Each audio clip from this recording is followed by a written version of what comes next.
What's really truly great about competitive gaming is that you're never playing against the game, you're playing against another opponent. So the skill ceiling and like the level of competition just keeps going up and up and up.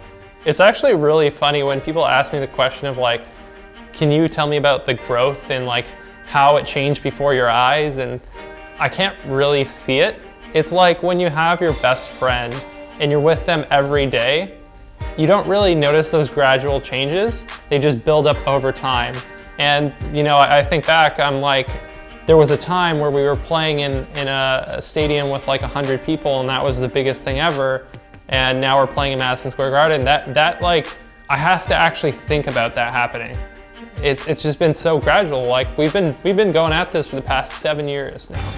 I've been in the professional esports scene for 7 years of my life. So I started when I was 19, I'm 26 now.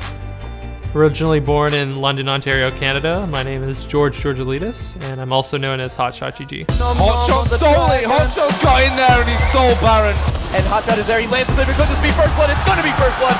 Absolutely obliterates it, the boy Baron, but back, he got it, won it! I do not believe the game! What an absolute epic finish! Aside from gaming, my aspirations were like pretty marginal, like pretty mediocre. I wanted to be like a computer network engineer. So I went to RCC Institute of Technology, but I ended up dropping out of that to pursue CLG in professional gaming. Parents will never approve like dropping the traditional like career choices and the traditional activities for gaming because it's like, you know, it's not mainstream. You know, it's a scary territory to go into something that's unknown, especially that's deemed just purely entertainment. I wouldn't say that my family was like unsupportive of my gaming habits. You know, they saw it as a hobby and they're not the type of people to stop me from doing what I like to do. But at the same time, right, like it's not something they would go to their friends and be like, oh, my son plays video games. What really triggered my professional career was my stream. My stream started to blow up and I had like 1,000 people watching me. And I was actually making money that I could go back to my parents and be like, hey, this is actually a career now. And that was like the first step to me being a professional gamer.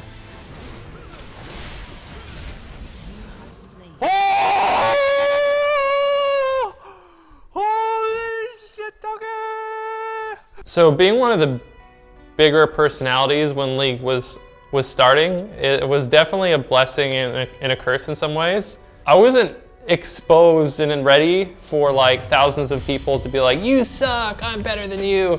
And the haters always have a loud voice. And when you're young and there's no industry for it, it's really hard for a lot of us to take in. And so there were like a lot of emotional collapses, various players on various teams through just like this negativity that social media caused.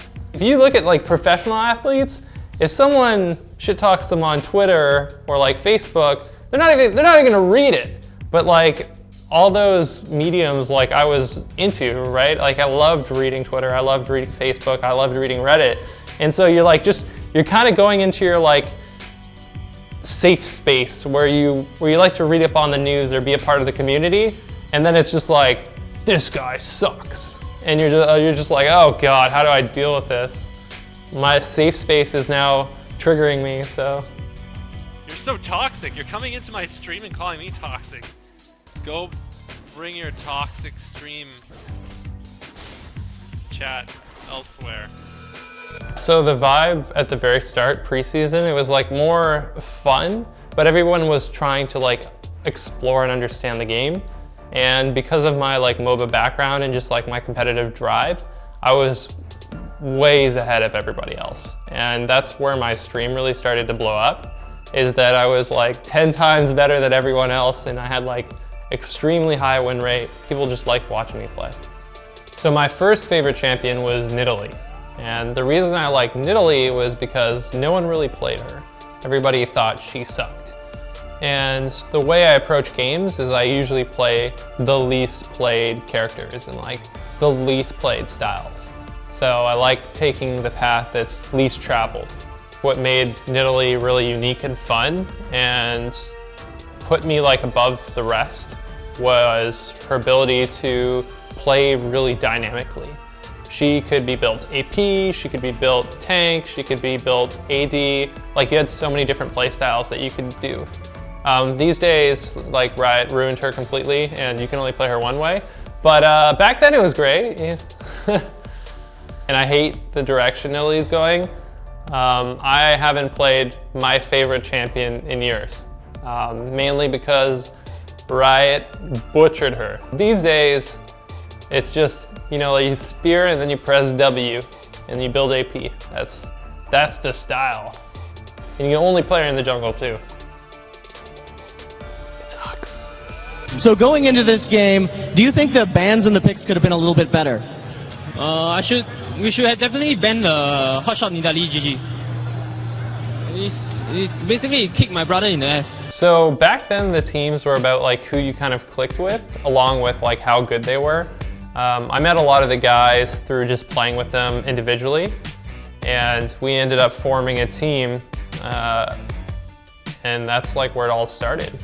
So initially I wanted Counter Logic Gaming to be more of a community than a team, and me along with my co-founder Voodoo, we built a website for Counter Logic Gaming. It wasn't a team, we didn't have a team associated with it. It was just supposed to be a community for like fans of my stream and people that just like League of Legends to go congregate and talk about it and interact. Through that process, I met Kobe, GG, Chowster, you know, Elements. I met all those guys that I used to play with. And that's where we started CLG. We're like, okay, we have this cool community, the name's awesome, the logo's awesome, let's kind of just attach the two together and make it happen. We all respected each other on an individual level, and we came together out of like necessity for fielding a team for tournaments. Like, we were solo players. We all played individually, and some days I'd be playing against them, some days I'd be playing with them. But once Riot announced like formal competitions is when we were like, okay guys, we got to make this real. We got to get together and start competing. So initially it was really a gamble because a lot of us were doing it out of passion and there was actually almost no revenue streams. So there was a point in time where it cost more to travel to Cologne for ESL's events than it did to win third place. So you had to place second or first to actually get your money back for traveling like all the way from North America to Cologne. These days, obviously, there's a lot more revenue streams. We have sponsors involved, we have great fans, we have merchandising. There's a whole business that's been built around esports, and you know, it's like a multi-billion-dollar industry now. So back then, it really started as like a janky system where Riot was like, okay guys, we're gonna do a tournament. And they'd host it at DreamHack and we'd all fly down and there was like, I'd say 100 people at most at the event, and they were kind of like standing on the outsides of this like fenced area. It's nothing like it is today. You know, today we're sitting in Madison Square Garden and just having the ability to fill it out in like 5 minutes or something ridiculous like that. Whereas back then, we were pretty ghetto. I'll put it that way.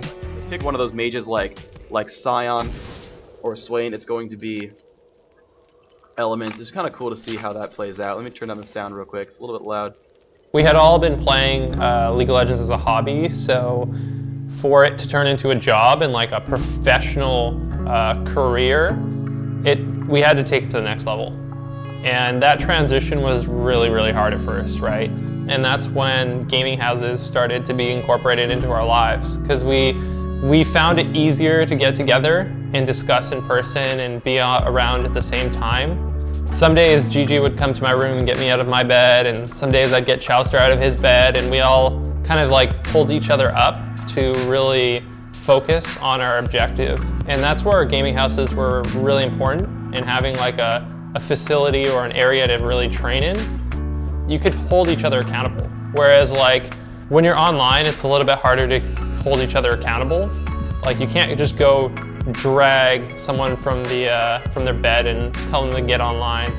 But when you're in a gaming house, it's a totally different environment. You know, you have to actually always face your problems head first, and you always have to confront people on issues. The intimacy and like the closeness of living in a gaming house kind of like puts you in more awkward positions, but those awkward positions help you grow as a person. Even though those times were really stressful, it's where all the best memories were, and like the most ridiculous stuff happened. And you know, like when you get old, you don't really talk about like, you know, the day-to-day, you talk about like the completely ridiculous experiences that you had together. And like all those times will like be really close to my heart.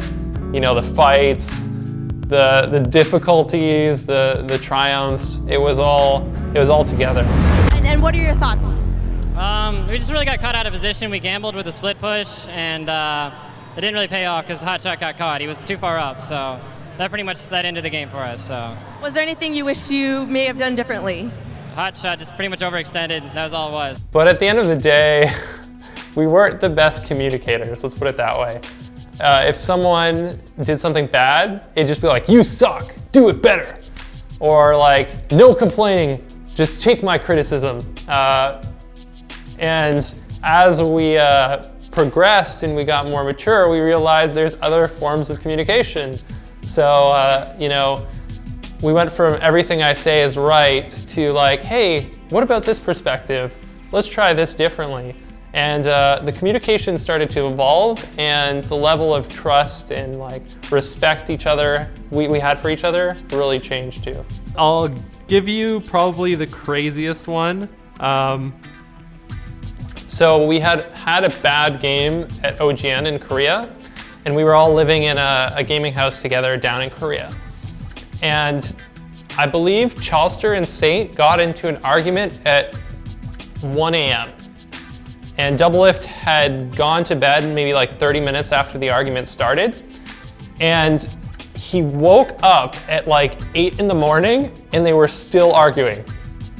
So Doublelift had literally gone to bed and woken up and they were still arguing about the same thing.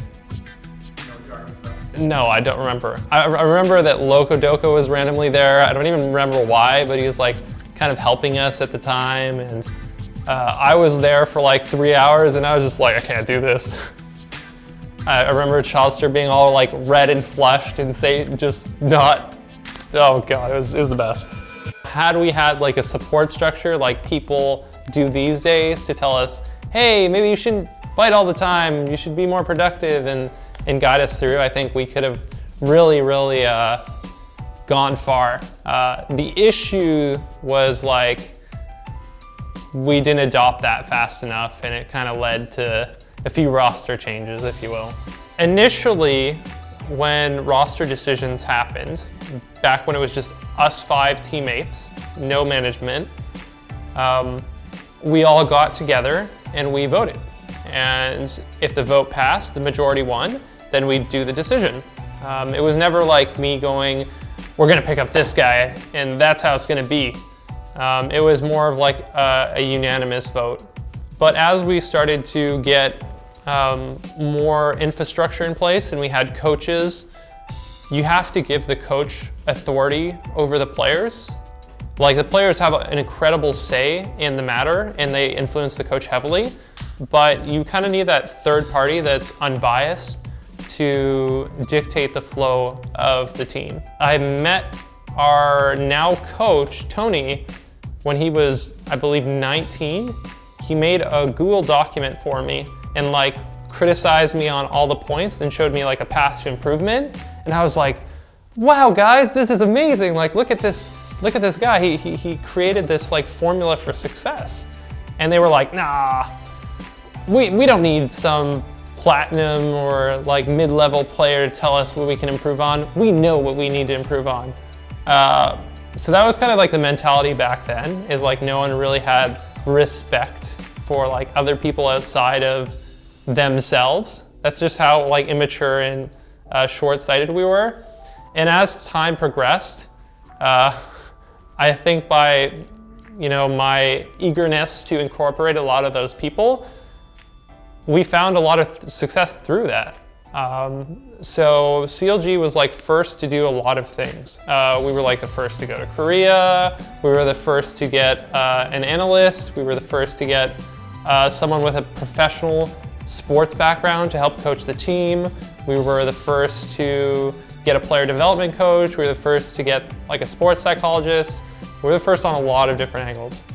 So Hotshot, as many people know, you've recently stepped down as the top laner for Counterlogic Gaming. Do you want to talk a little bit about that decision? Yeah, sure. So one of the biggest reasons why I stepped down from top lane is just stress, you know? It gets to you after a while to keep on just playing and playing and playing and playing. You get burnt out. Because not only am I a player, I'm like the business owner. I'm like the manager of CLG too. Right. And everything compounds on each other, and it just gets a little too hectic sometimes. I think my transition from player to owner like probably should have came a little bit sooner. It was really difficult managing the business and having that like stress on me while being a player. I think that if I didn't have that on me, I would have been able to like far exceed the maximum level I was actually, you know, that I capped out on. But eventually, you know, I really liked falling into the ownership role. I really grew to love it because I could support so many people in the same way I kind of grew that passion for gaming. And, you know, to see Darshan, to see Afro, to see all these guys extremely successful, like it makes me feel, it makes me feel incredible. I really want to foster an organization where people really care about each other and have a positive outlook on improvement. A lot of teams fall down the dark path and, you know, they just let the arguments and the differences and everything overcome them, and it turns into this chaotic mess that really strains not only the person that's running the team, but the players too. That's why we have such high burnout rates in esports, is because a lot of the conflict resolution and guidance isn't there. And with CLG, like, these guys are content with their lives. They're content being on the team, and there's always pressure to perform and do well, and that expectation is always on them, and they all hold each other accountable and they all hold themselves accountable, but they know that they're in it together and they're going to support each other through the thick and thin. You know what I mean? I want CLG and everybody a part of that to know that we're there to support each other and help each other grow. It's not just like this next man up unless you really, really have to. Like, I'll be honest, you know, a lot of people criticize CLG for not having enough roster changes, but little do they know that's the greatest strength that CLG has. And when we do have those roster changes, like, you know, it'll be the last resort. Like, we have to do this. And we're still open to doing that stuff, but like these are people's lives, and people's lives are very complicated. Their emotions are really complicated. Issues don't really get fixed overnight. You have to really be diligent and really respect those people's emotions and learning abilities and kind of adapt with them. And that just takes time and respect. So the most important thing to me is not people driving fancy cars and not having, like, you know, ridiculous lifestyles and signing huge endorsement deals. What's most important to me is minimizing player burnout while maximizing player efficiency. So being able to make this people's careers for a long period of time is what I'm most passionate about, and helping them develop and grow themselves.